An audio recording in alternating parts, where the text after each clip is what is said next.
Good afternoon, everybody, and welcome to a special midweek stream. I'm doing this probably as a replacement for the Sunday stream because this week I'm going to have a busy weekend with the next episode of Living on Borrowed Crime on Saturday. So I thought, as a sort of a release valve ahead of billing, because month-end billing is tomorrow and technically Thursday as well, and also just to put on some content for everybody on some current events, such as they are, hearkening back to old events, as I'll explain shortly. Here you go. Let's talk about mortgages, home loans, and DEI. But before I get to that, who's joining me on this beautiful Tuesday afternoon? Keeverdam, hello, and thank you, Keeverdam, for providing the links to the fundraisers at the top of the chat box. Guys, if you take a look at those when you have the opportunity, various friends of the channel in their own ways, their families or themselves have experienced some kind of hardship or emergency that they need some help with. Take a look at those. In particular, if you'll take a look at the one for Moonshock, marked as Moon, there on the link. Moonshock is a longtime viewer of the channel, and he has twice now defeated cancer and unfortunately has come back for a third round, and he needs some help with his medical bills with that. So you take a look at that one. Please donate to either of the, or any of the, let me find my words here. If you can donate to any of the fundraisers, it would be very much appreciated. If you can't, that's fine. But if you can, share those out on social media. I swear I will find my words before the show gets really going. That would also be appreciated. So thank you for that. And thank you, Keeverdam, for providing the links as always. Noah Sencio, good afternoon. Kiro Soldier, good afternoon to you. Who else is here? Brittany Holland, good afternoon. Rotten Corpse, good afternoon. Mike Savage, Blar K. Scholl, good afternoon. Blakester, good afternoon. The One Ton Hammer, good afternoon. Orcole Di Stefano, good afternoon. Blue Eyed Scream 76, good afternoon. Dina B, good afternoon. Who else is here? Let's see. Michael Sander, good afternoon. And Somnamnul Nation, good afternoon to you as well. And for anybody I missed, anybody lurking, or anybody in the future, good afternoon. So yes, I found this yesterday. FreddieMac, famed home loan, home mortgage company in the United States. Let me give you a quick rundown of who FreddieMac is as I do some real, crackerjack research on the fly here. Thank you, Wikipedia. FreddieMac is the Federal Home Loan Mortgage Corporation, or FHLMC, commonly known as Freddie Mac for, catchy reasons. It's been around since 1970 and deals primarily with, obviously, federal housing, home loans, home mortgages, and things like that. Now, you may remember a time, it is a long time ago now, around 2007, 2008, where the entire planet practically almost had its economy destroyed by home loans being not very well tended to by the people in charge of home loans. Part of the problem with the home loan crisis, the mortgage crisis back in 2008, was that mortgage companies would give home loans out to anybody. If you were a breathing human being, you'd get a home loan, whether or not you had the ability or the credit to maintain the payments on the mortgage and your loan. It really didn't matter as long as they could produce a mortgage to bundle and sell off as another financial product. That was their main driver and part of the problem that led to the crisis. It was kind of like sort of giving somebody something without accounting for merit. I know it's a crazy idea. Well, obviously, since 2008, the mortgage industry has learned its lesson, since it took such a drubbing from the public and the politicians and criminal prosecution. Oh wait, no, it kind of didn't have any kind of criminal consequences to it. But anyway, they've learned their lesson, and so likewise, now we're going to look at a video from FreddieMac about their DEI initiative. DEI, that whole philosophy of elevating someone to a position or opportunity based not on merit. I'm sure it's going to go great. So that's the setup. I'll give you the pitch in just a second. To also Zero the Hero, good afternoon. John Miller, good afternoon. And what's this? Alan Thyler. Thank you, Alan. That's very generous of you for the Samurai #1 Dogcat Fox. Oh, Dogcat Fox. Wowie, wow, wow. And there is the whispery, sultry tones of a Roan Harutian Dog Cat Fox. Thank you so much, Alan. That's very generous of you. Hope you're having a good afternoon and hope you enjoy the show. All right, so this is a 13, almost 14-minute presentation from FreddieMac and their Connect 2023 program or something. It was just posted to their YouTube channel within the last week, I think.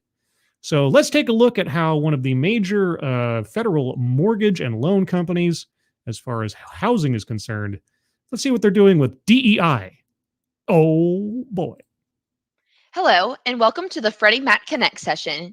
I am so excited to be at the FreddieMac Connect session. Taking the lead with DEI, diversity, equity, and inclusion. Yes. All lines are in listen-only mode. This presentation is being recorded and will be made available following this session. Well, it obviously has been, so thank you for keeping to your word. If you have any technical issues, please use the Q&A box and someone will assist you. Oh, I have a technical issue. DEI is poison. So I'm curious to know, is the DEI in this instance, is it being applied to their hiring practices or in their customer relations or both? I guess we'll find out. Lastly, using the handouts icon, you will find links to our speakers' bios and the presentation deck. Okay. With that, I will turn it over to our moderator, Jim Clement, Senior Manager of Seller Strategy and Optimization. Jim, the floor is yours. Seller strategy and optimization. Okay. I don't know what that means. Thank you, Camden. Diversity, equity, and inclusion remains a hot topic in today's headlines. You ain't just whistling Dixie. As a result, some organizations have questioned the benefits of DEI. Today, I'm with FreddieMac's Chief Diversity and Inclusion Officer to talk about how FreddieMac has remained focused on its commitment to DEI, recognizing it's both a business and mission imperative. Oh, goody. All right. So FreddieMac, unlike some companies, not many companies, but some companies, since the affirmative action decision of last spring of 2023, have decided to, I guess, double down on DEI. They're not changing their language or rolling back the whole idea. No, they're committed. They're committed. All right. So even in the face of a Supreme Court decision that puts the whole diversity argument for discriminating in your employment and or even your customer or vendor practices as being decidedly illegal or at least questionably ethical, FreddieMac's all the way. Okay. Wendell, welcome to today's session, and thank you for joining us. Thank you, Jim. Thank you very much. I'm happy to be here. Excellent. Well, the enthusiasm is just, ooh, can you feel it?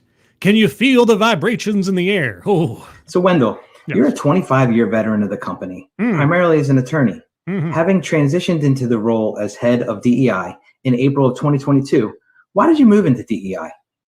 Wendell, as an attorney, how do you square the whole DEI ethos with, at the very least, Title VII of the Civil Rights Act of 1964? That would be my question to Wendell.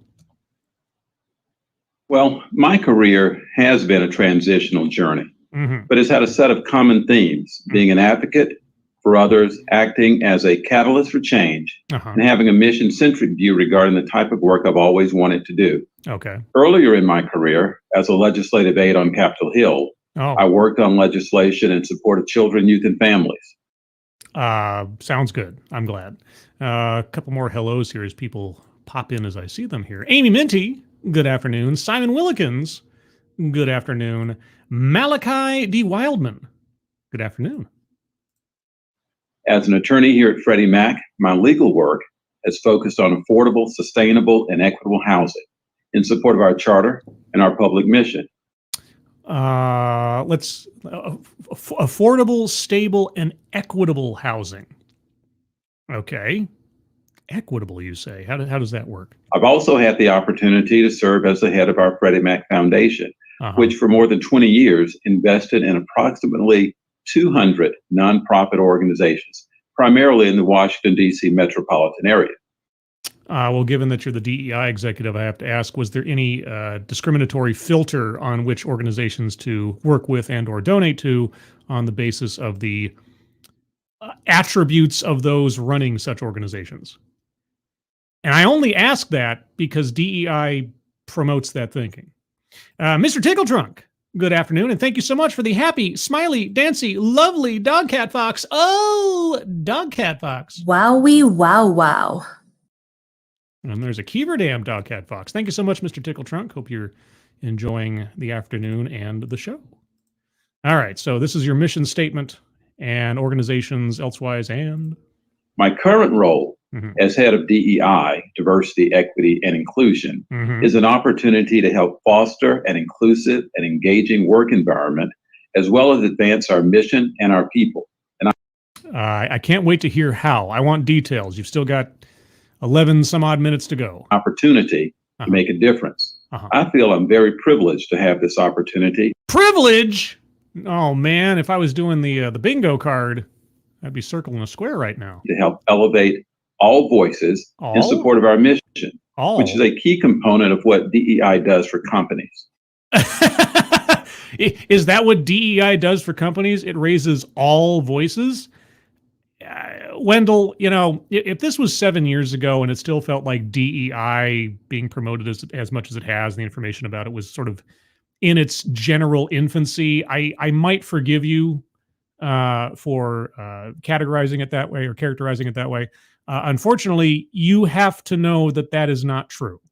You have to know that DEI is not about elevating all. It's about classifying as victims some and villains as well on the basis of certain unalterable elements of one's makeup. You have to know that. It allows companies to bring and cultivate diverse perspectives. Define a non-diverse perspective. What is a non-diverse perspective? What is a non-diverse employee?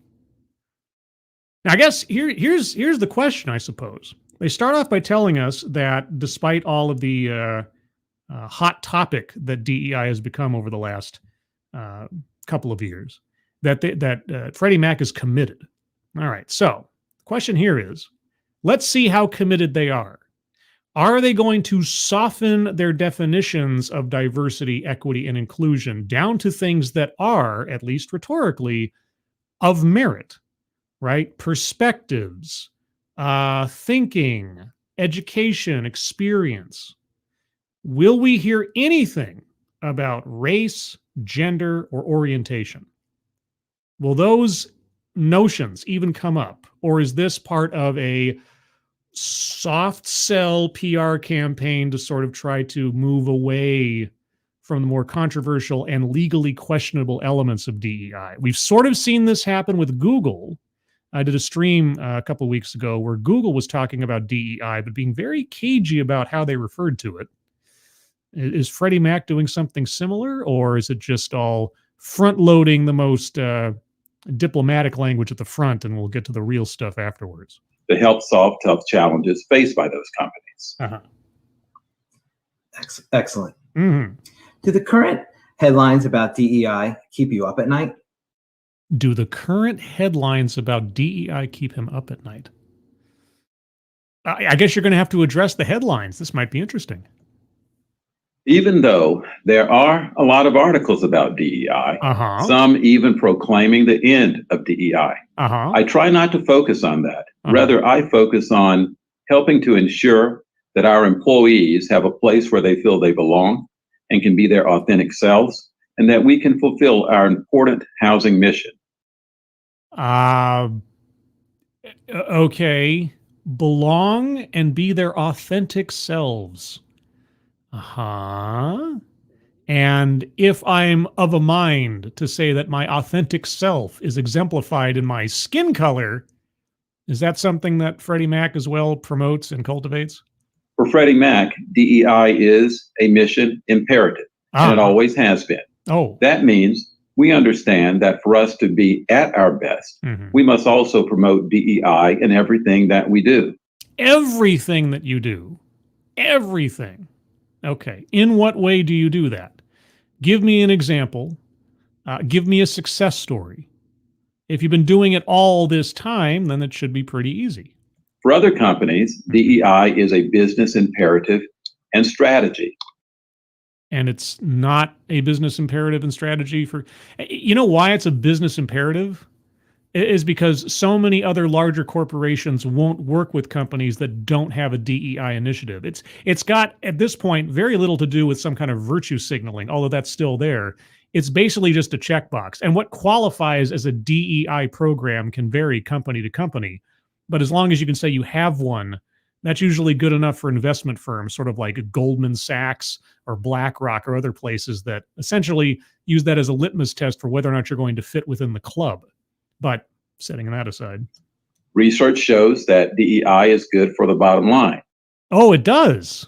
Great. I've been waiting 7 some odd years for somebody to show me a direct connection between discriminating your workforce on the basis of race, gender, and orientation, and an immediate jump to profits. So I'm still waiting for that conclusive data or study that shows me that. Not correlation, not just correlation. I want to see that just because we did this thing in discriminating on who gets at the table, so to speak, suddenly profits went up. Diverse people with diverse perspectives in an inclusive and engaging environment can improve the quality of decision making and ignite innovation. Can define for me a non-diverse employee. What elements make up a non-diverse employee? Tell me true. In my experience, I have found that committed, diverse teams by demographics, disciplines, thought. Whoa! Demographics. Oh, okay. Your very first item on your list. You're not. What kind of demographics? That's very diplomatic language there, Wendell. Demographics. Can you name those demographics? Since that's the first thing that was on your list before you got to something that might indicate merit or education or skill. What demographics are you speaking of? Do tell. I have found that committed, diverse teams by demographics, disciplines, thought, and perspectives are extremely good at problem solving. Really? Okay. What demographics do you find most valuable in problem solving? I think companies that excel do this very well. Companies that excel do this very well. Okay, give me an example. You must, if not FreddieMac itself, you must know of one. Okay.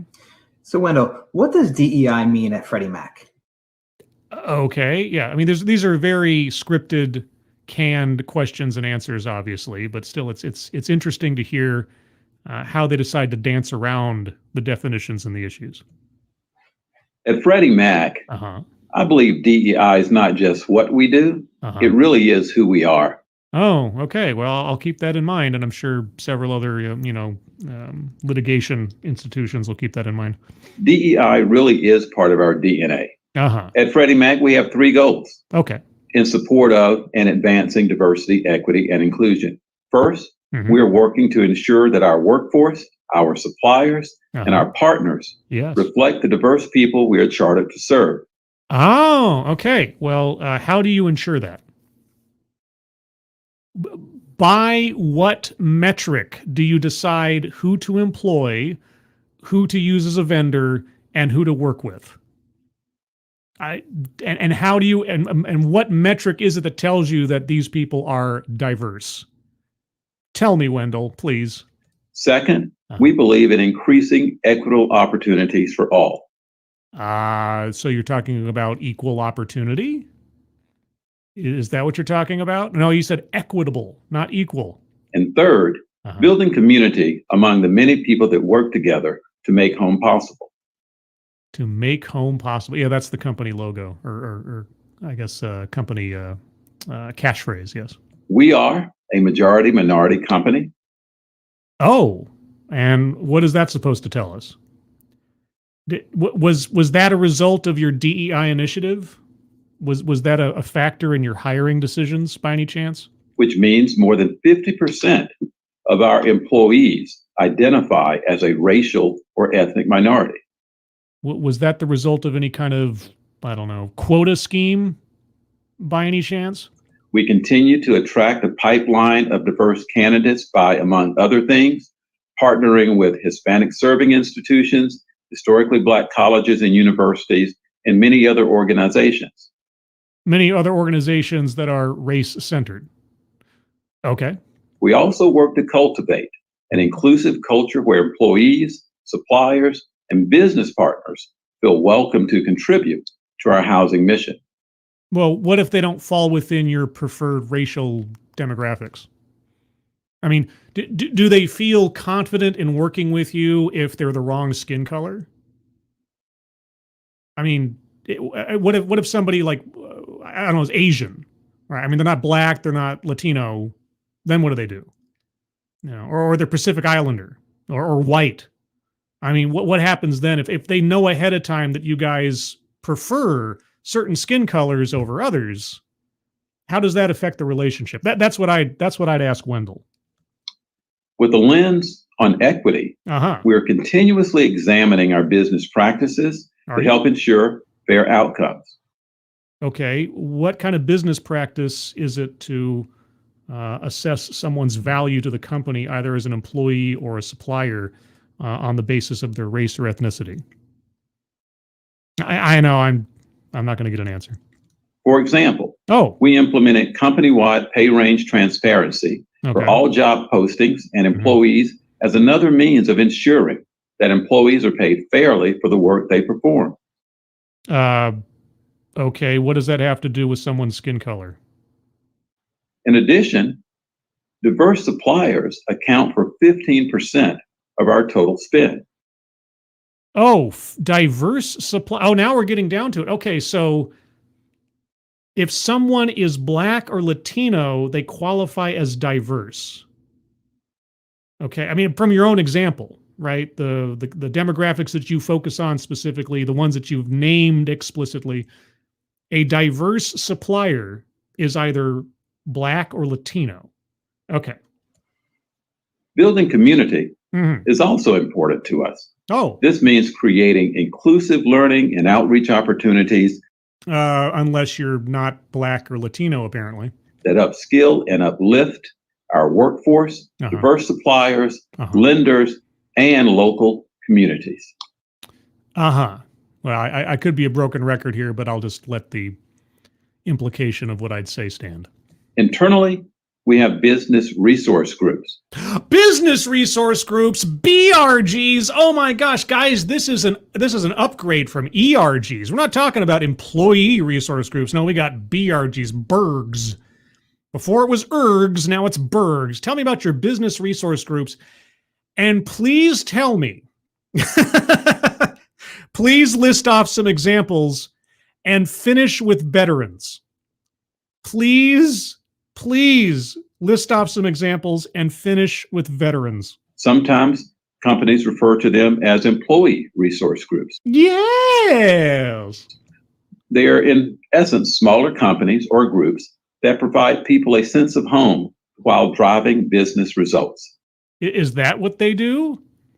It's not tribalizing your workforce on the basis primarily of either ethnicity or skin color or orientation.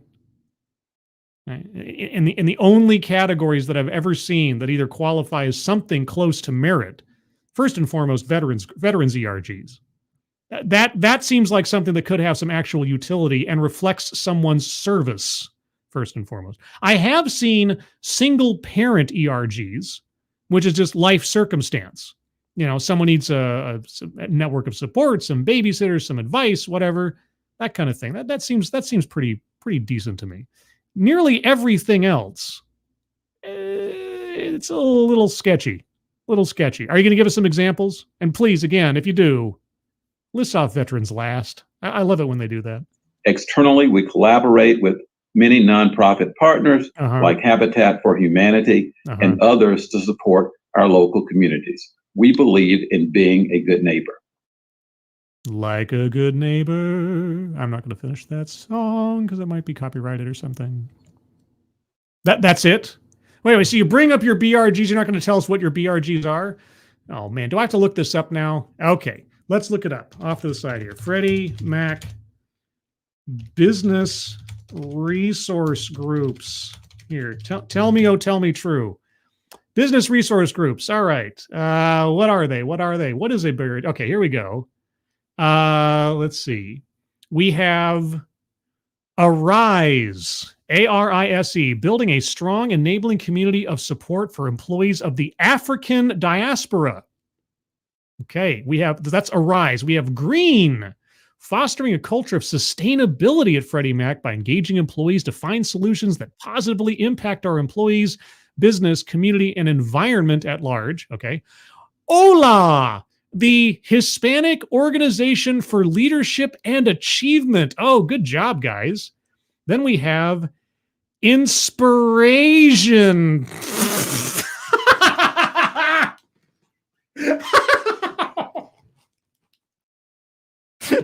I'm not kidding. Inspiration, with Asian in capital letters. Inspire and be inspired. Enhances the professional development of Asian and Pacific Islander employees. Okay, they covered that one. While promoting an increased awareness of the value they bring to FreddieMac, simply on the basis of their ethnicity. All right, military appreciation. It's not the last one listed on the webpage. I'll give them that. I'll take that. That's better than a lot of other companies do.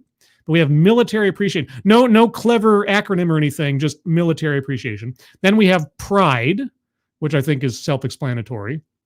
Then we have rising leaders, promotes opportunities for professional growth through development, leadership skills, behaviors, and experiences at FreddieMac. That's pretty much the only one you should have, save for the military appreciation one. If you just want to have professional networking and mutual support amongst employees or something, you might split it up amongst departments, maybe.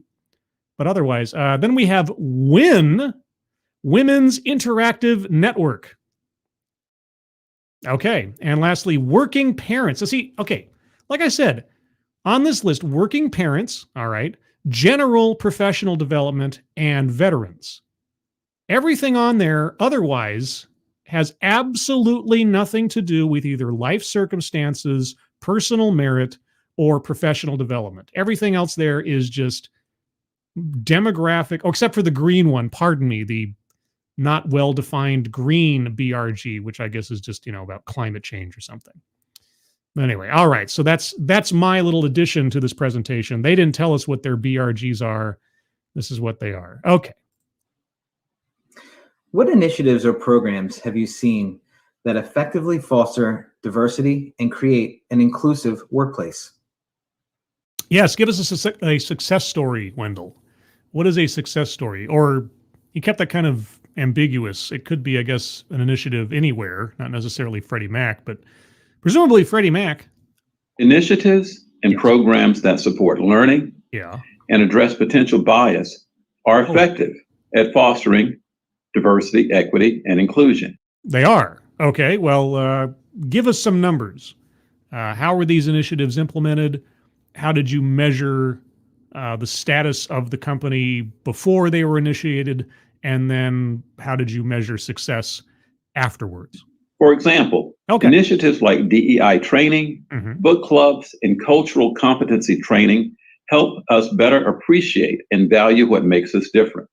Cultural competency training, boy, it's been a while since I've covered cultural competency. I remember long ago where it was cultural competency in the classroom. And I watched the entire PBS segment waiting for a definition of cultural competency. And you know what it ended up being? It ended up being a teacher who was Hispanic and his classroom that was not entirely Hispanic, and him making up math story problems that used words that were familiar to Hispanic children, like food items and things, to teach a math lesson. That was, and I'm not even kidding, throughout the entire segment from PBS on cultural competency in the classroom, that was the only active example of what that meant throughout like a 7 or 8 minute segment. So I can't even imagine what cultural competency in the home loan and mortgage business is. When we know better, we we can do better. Personally, I have found that nothing connects us like food and music. I just said it. What did I just say? What did I just say? Oh my, okay. I didn't watch this ahead of time. So cultural competency is food and music. Okay. All right. And here at FreddieMac, we have cultural celebrations throughout the year. Yeah. And the centerpiece of each program is music and food. Oh, yeah. It's the human connection that makes the difference. Sure.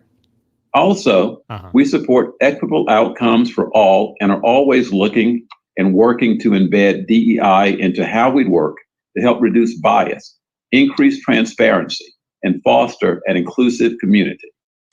Equitable outcomes for all. Equitable outcomes for all. Well, now, how do you engineer that at FreddieMac? Nobody loses? Nobody fails?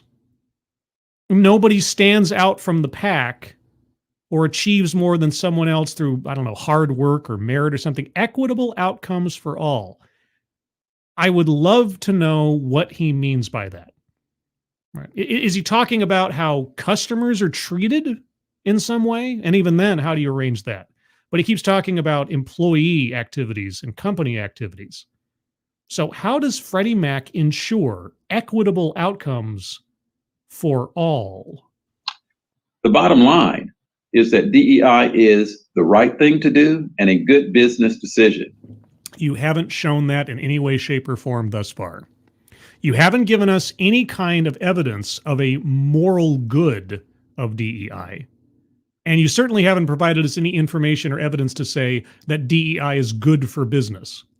You need to show us the bottom line. I hate to tell you this. I know it's so capitalist and so cold, but it really is the cold equations that matter. You have to be able to point to a graph and say, on this date, we initiated our DEI program and our profits and our revenues were this. And then 6 months later, and then a year later, continuing these programs, this is how our profits fared. And if you cannot draw a straight line between DEI and increased profits, then you have shown us nothing. And since you're not providing us that information, you're not saying that your profits have soared through the roof of your house logo in the years and years and years that you've been doing DEI.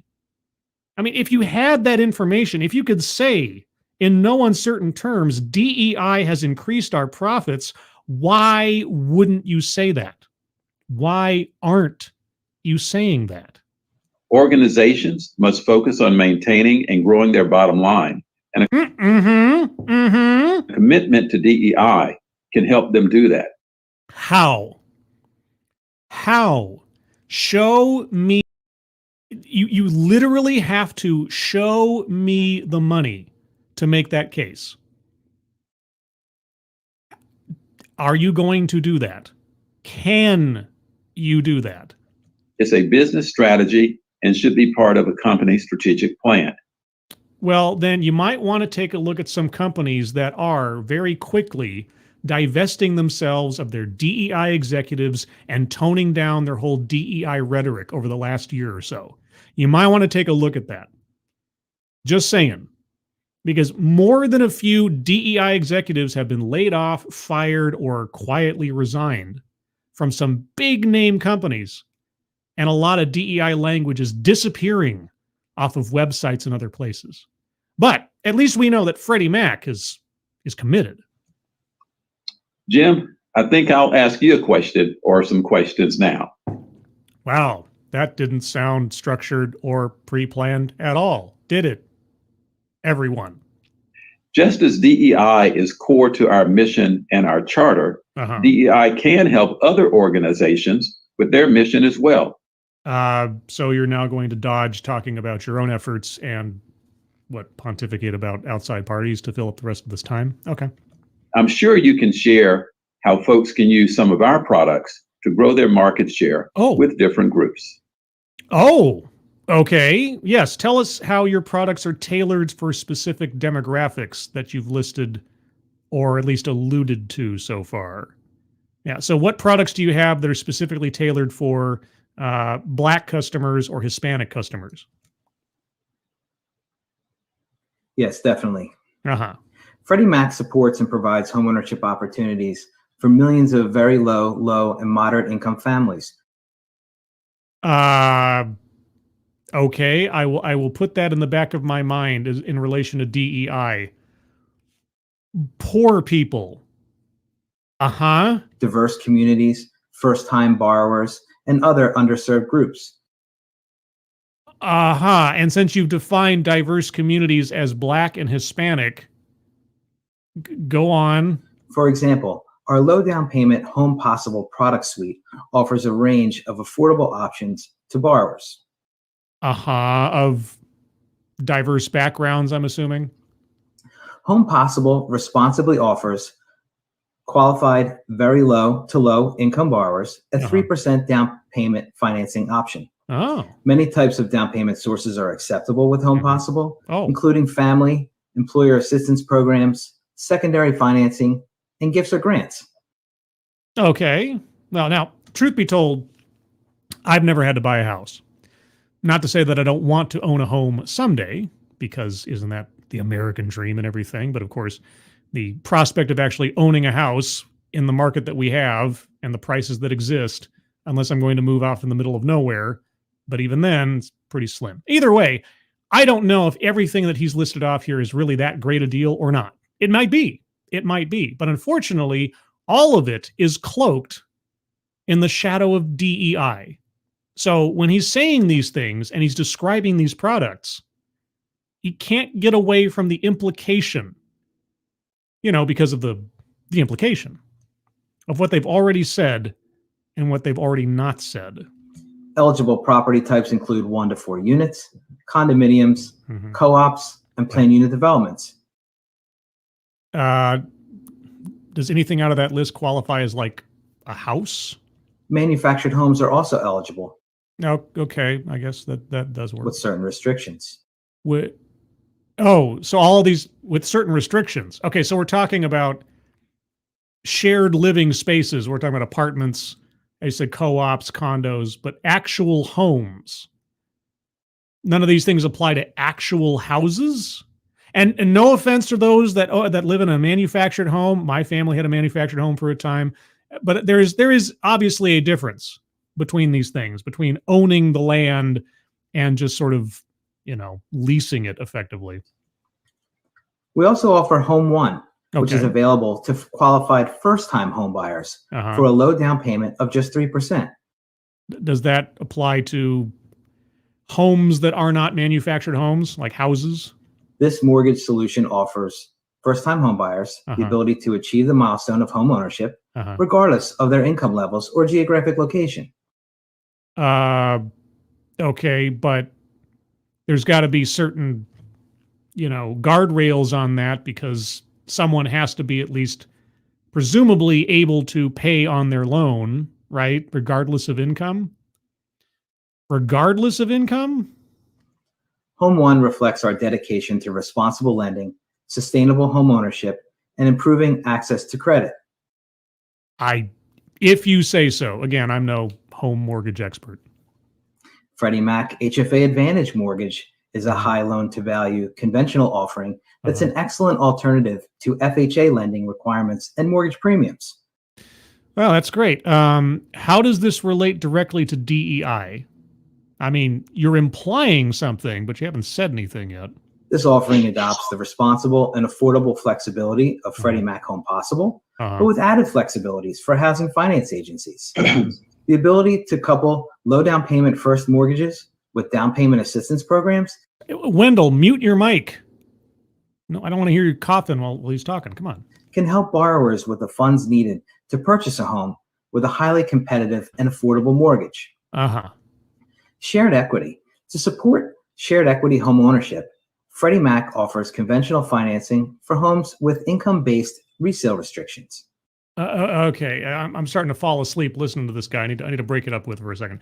Some ammunition rightly points out, press 1 to continue. Yeah, this does sound like I'm on hold, doesn't it? Oh boy. Let's see. Tony Gift. This is sounding like pre-2005 loans. You see, I full disclosure again, as I say, I am not a home loan expert, mortgage expert. I can't say how attractive or reasonable any of this sounds. If there's somebody in the chat or somebody who's listening to this in the future that knows more about this than I do, and I'm pretty sure somebody does, let me know, or give your analysis if you have any to provide on what he's saying or the general, I don't know, reputation Freddie Mac has in the business. I'd be curious to know. Let's see what else is going on here. Datura Jones, good afternoon. Terms and conditions may apply, or does that mean environmental regulations? Both? Yes? Maybe? Don't know. Mr. Tickle Trunk, even if it sounded reasonable, I still wouldn't trust them. Well, certainly with this D.E.I. schema that they're not telling us much about. And, if you're hiring people to deal with my finances on the basis, first and foremost, of what they look like, rather than their skill at accounting or finance or anything else, I have to question, what is the overall long-term aggregate quality of service I'm going to get from a company that has that philosophy versus one that puts skill first? The same kind of logic has come up recently, and not unwisely from previous streams that I've done on previous videos in the airline industry, right? The people you trust to fly you around the world at heights of tens of thousands of feet in the air, or to build the planes, and on and on and on. If a company that is providing a vital service is telling you that they hire people first and foremost on their aesthetic pleasure level to the virtue signalers in charge, is that a company you really want to trust with vital services, your safety, your finances, and so on? I gotta say, it definitely puts a question mark in my mind. But anyway, let's continue with the hold music. Our shared equity mortgage products, such as community land trusts and income-based deed restricted, help create and preserve long-term housing affordability, especially in those high-cost areas. High-cost areas. Okay. Under this approach, low-income borrowers can buy a home and rent the land. Oh, buy a home and rent the land. Great. At below market rates from entities such as nonprofits or government agencies.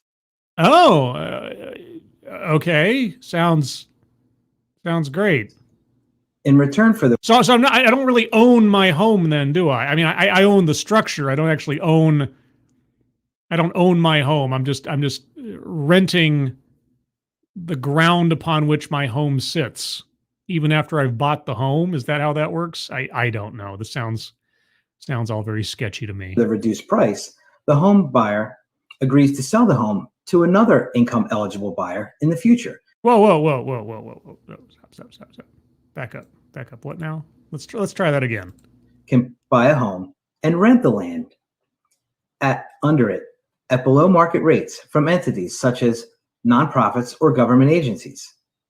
In return for the reduced price, the home buyer agrees to sell the home to another income eligible buyer in the future. So wait, I'm trying to buy and own a home. I can buy the home, but I can only rent the land at a reduced price.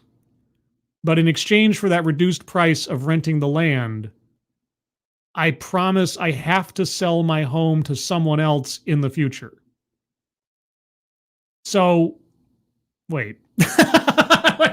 So I'm not really owning a home at that point, am I? I'm just renting it. I'm renting a temporary large apartment. Do I have that right? I mean, have I simplified that too much? Is that too pedestrian an interpretation of that? That sounds like a goofy plan. I wouldn't sign that agreement. Therefore, sustaining the affordability of the property. Well, yeah, what if I can't? Okay, I've said my piece. That all sounds like absolute lunacy to me, but okay.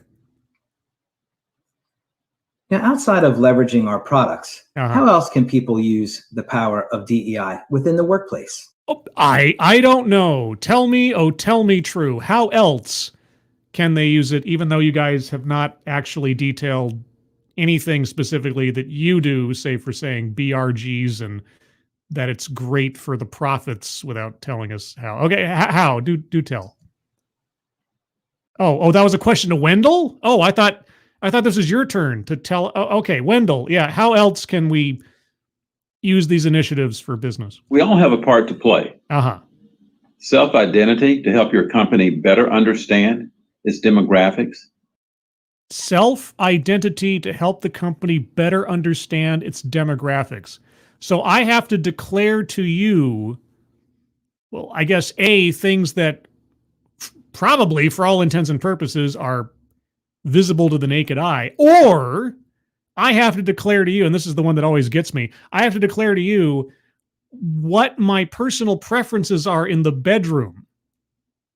I mean, of all the elements that always make up DEI, the orientation one is always the one that I'm most curious about. How does that conversation go? Okay, so I have to self-identify for the company's benefit of knowing its demographics. How about the demographic of I have the education, skills, and experiences necessary to fulfill my job requirements? What demographic elsewise do you need to know about me? And allocate resources as needed. Allocate wait. What resources are required by somebody based on their demographic? I mean, save for, again, the couple that we did list off from their BRGs, right? Veterans and single parents. Okay. I mean, if there's some kind of support system set up there for people who are either in a life situation or have given service to the country and consequently from that have life situations or are currently enlisted. Okay. I could see that. But aside from those two categories, everything else in your BRGs was very amorphous. So tell me, what resources does a particular demographic require in terms of race? Right? What resources do your Arise members require? What resources do your Inspiration members require, specifically on the basis of their race or ethnicity? I'm not going to get an answer. I'd love to know. If you're a part of a diverse lender, be sure to self-identify when working with us. Oh, okay. Wait. If you are a diverse lender, be sure to self-identify. But why? What special treatment am I going to get from FreddieMac? Or conversely, what treatment will I be denied from FreddieMac, depending on how I answer that question and how I make that declaration? Man, this is okay. The last 2 minutes of this thing is a gold mine. Okay, go on. Also, join your company's BRG or ERG, or start one to help create an inclusive culture. Oh, can I start the Awake Cthulhu from his house at Relay ERG? I would love to start that one. I really, really would love to start that one. You know, if my company ever, and it's never going to happen. Well, fingers crossed, knock Formica. My company's never going to deal with this stuff because we're a small company and it's never come up. But if I ended up joining a company that asked for ERG ideas or gave me the opportunity to start my own, boy, oh boy, I would file the paperwork that day. You know, Awake Cthulhu from his house at Relay ERG.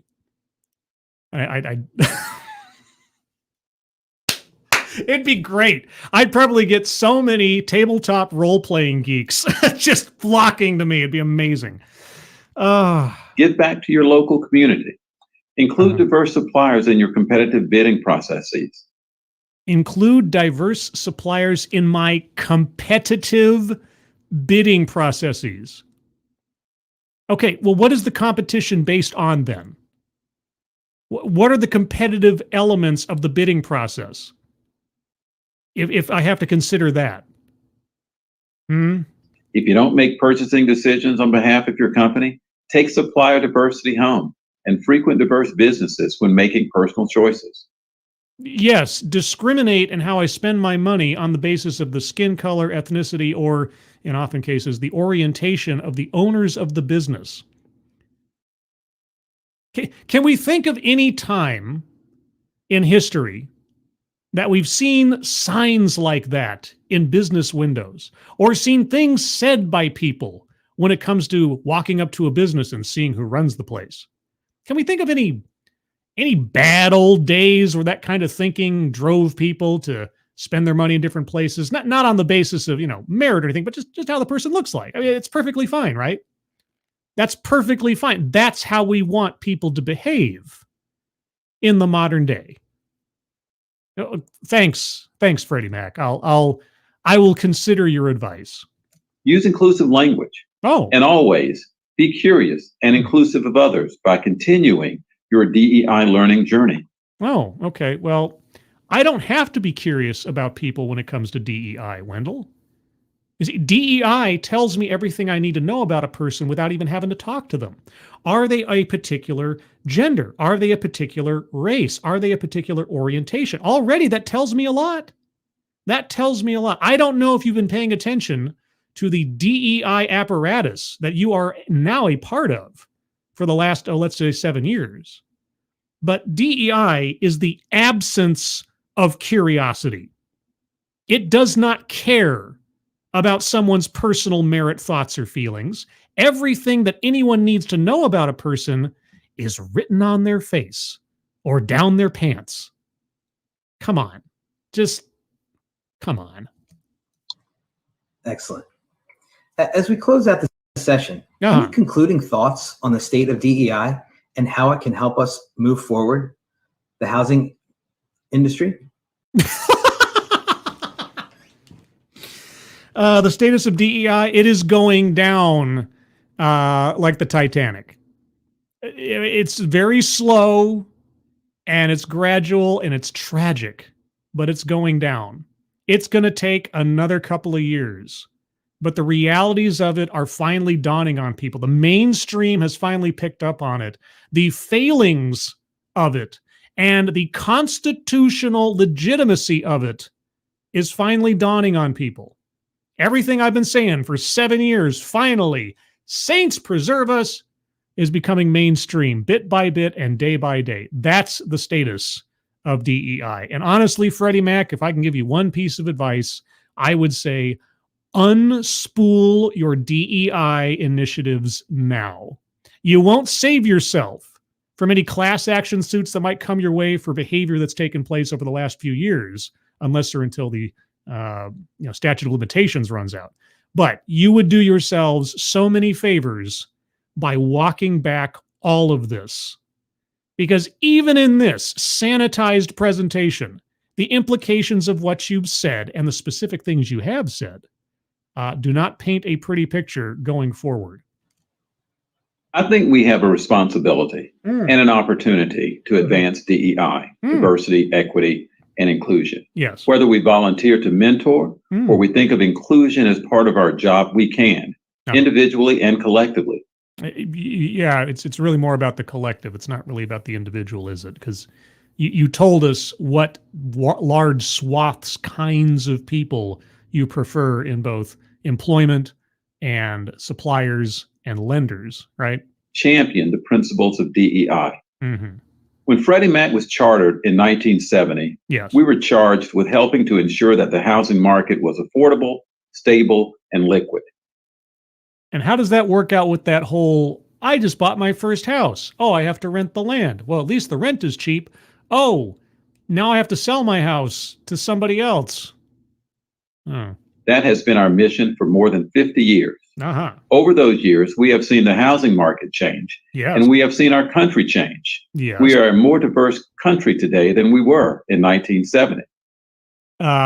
If you're simply looking at population demographics, then I suppose that's probably true. And so what? FreddieMac is a more diverse company. Well, now see, that's a whole separate kettle of fish, isn't it? because you as a company operate under different rules than simple population demographics as an aesthetic to the company, right? You operate under laws like, say, Title VII. Or in your case, I'm pretty sure you accept federal funding. I'm pretty sure somewhere in there, since you're a federal home loan, somewhere in there, you probably accept federal funding of some sort, right? That would put you under Title VI as well. So you're doubly in the crosshairs for lawsuits if you continue with your DEI program. Than we were in 1970. We believe a diverse and inclusive workforce helps us to be better able to meet the needs of potential homeowners. No. It can't be belief, Wendell. It can't be. Well, I mean, not to say that DEI isn't a religion after a fashion, but you're talking about business here. You've told us DEI improves the bottom line. DEI is good for business. It can't be a belief at this point, can it? It can't be a marker of faith that DEI does what you say it does. You have to know it does what you say it does. You believe. So do you or do you not have evidence that what you oversee actually benefits the company and or the employees? Or are you just constantly hoping that it'll pay off in the future? Is it just a gamble then, Wendell? Whether they reside in rural areas, suburbs, or our cities. At FreddieMac, we're committed to embedding diversity, equity, and inclusion in everything we do. Good. And we encourage everyone to start their own diversity, equity, and inclusion journey. Sure. I mean, I started mine 7 years ago, and look where I am now. Wendell, I can't thank you enough for joining me here today, and to everyone on the call. Thank you so much. We really appreciate this information, and it is critical, to our success as a company. Is it though? Is it? And a country. And a country. Oh, okay. Camden, back to you. Thank you, Jim and Wendell, for your great presentation. And yeah, that great scripted, stumbling, bumbling presentation. Your insightful conversation. That was a conversation? I thought that was a dialogue. To our attendees, your opinion is important to us. Oh. Please take a few moments to complete our brief survey so that we can continue to bring you timely and relevant content. Great. This deck will be sent to you following the session. Okay. You can also log in anytime after the conference to play back this or any other session. Great. I'm glad to know it. Okay. Well, we're effectively done. So there you go, guys. That is a 2023 Connect session from FreddieMac, home loans and mortgages, and so on and so forth. Both their DEI philosophy, extolling the virtues thereof, and some of their attractive financial products. If you qualify, I'm not saying that your skin color determines your economic standing, but just making assumptions. That's all. No big deal. Go to the chat here for a couple minutes before I wrap things up. Shadow Sonata, good afternoon to you. Cliff Notes version, skin color and genitals, along with what you do with them, that's all that matters. Well, especially when it comes to lenders or suppliers or the kind of employees that they appreciate over others. I mean, over 50% of FreddieMac is diverse, guys. And 15% of the suppliers they work with are diverse. And what do we mean by diverse? Well, we kind of dodge around it until we get to the end of the talk where we say, be sure to go and spend your money at businesses that have the right colored people working there, I guess. Let's see. Datura Jones, I'm glad this session made its way to our eyes and ears. Yeah, I was kind of surprised. This felt like some kind of internal thing. This didn't feel like something that was necessarily meant for public consumption. But I swear, this is posted to their YouTube channel for all to see. This was posted about a week ago. So I guess it just is now. And now, at least in some way, shape, or form, chopped up as it is by my commentary, it's now immortalized here. I'm sure it'll stay up forever. I'm sure somebody watching this in the future, clicking on the link to the original in the description, won't find that it's privated or missing or deleted by owner or something. I'm just saying. I'm not psychic. Occasionally. Let's see. Let's see. Zero the Hero 909. We've also seen the housing market crash multiple times, but no one learns. Yeah. And FreddieMac, I'm sure the next time it rolls around, FreddieMac will be impervious from damage or question. Because it will happen. Angela Ariaga, but because you don't own the land and most people can't take their house with them when they move, they pay you for the house. You get a bit more money than if you're just renting. It's true. But then you have to find a new house. And so you just become like a leapfrogging carpetbagger again and again and again. It's like, well, I mean, my family lived in the house I grew up in my entire growing up. Right? They only sold it after my sister and I moved out because they didn't need the size anymore, and their situations had changed because they were retiring. Can anybody actually afford to own their own house these days in a reasonable way? It seems like a completely unachievable dream to me, honestly, at this point in life. I'm almost 45. I have never owned a home.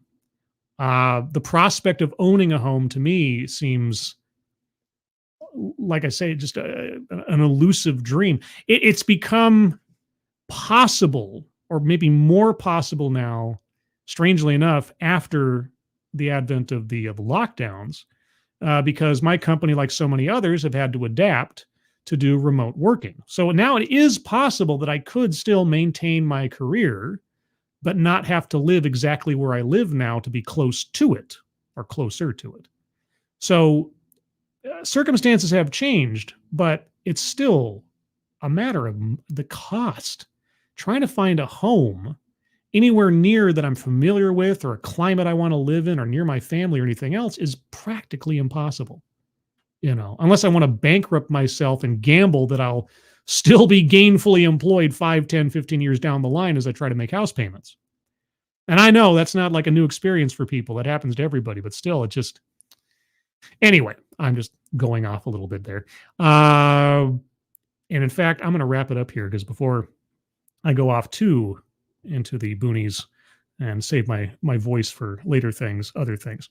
So a couple of programming notes. First and foremost, Thursday night at 6 p.m. Pacific, 9 p.m. Eastern will be the next episode of TED Excellence, where I'll take a look at another off-brand TED Talk for fun and education. I may have already picked one out, but, TEDx has a habit of putting up a whole bunch of new material every other day or so we'll see.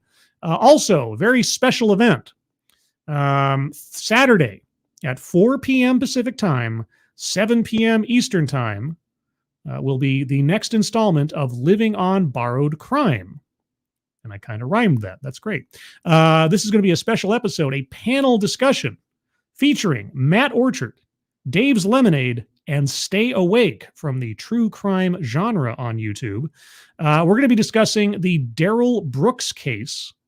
But at the same time, along with that, we're going to be discussing their process in creating documentaries about big cases like that.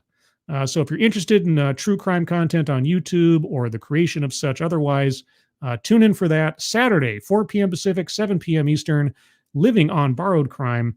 I'm going to forego doing a Sunday stream this week because, A, I'll be doing something on Saturday that's a pretty big deal, and I'll want to have a little breathing room after that. And this, as well, was a little stream not only for the subject matter that I was very curious about, but also to supplement the absence of the Sunday stream. So, with that, everybody, I want to thank you all for joining me. If you know more about the home loan industry than I do, and it's entirely possible that you do, and any of this spoke to you in a way that I couldn't possibly know, not being a professional, do let me know down in the comments. Out the door, if you could leave a like, I'd appreciate it, or a dislike if you didn't like it. I appreciate the interaction either way. Moderators, thank you for keeping an eye on things, even though everyone here is so well behaved. You have very little to do. Everybody who donated, either to myself or to the GoFundMe's pinned to the top of the chat box, thank you so much for your generosity. Really appreciate it. If you'd like to join the Discord, I have a link to the Discord. Keeverdam just about beat me there, I think, in asking about it.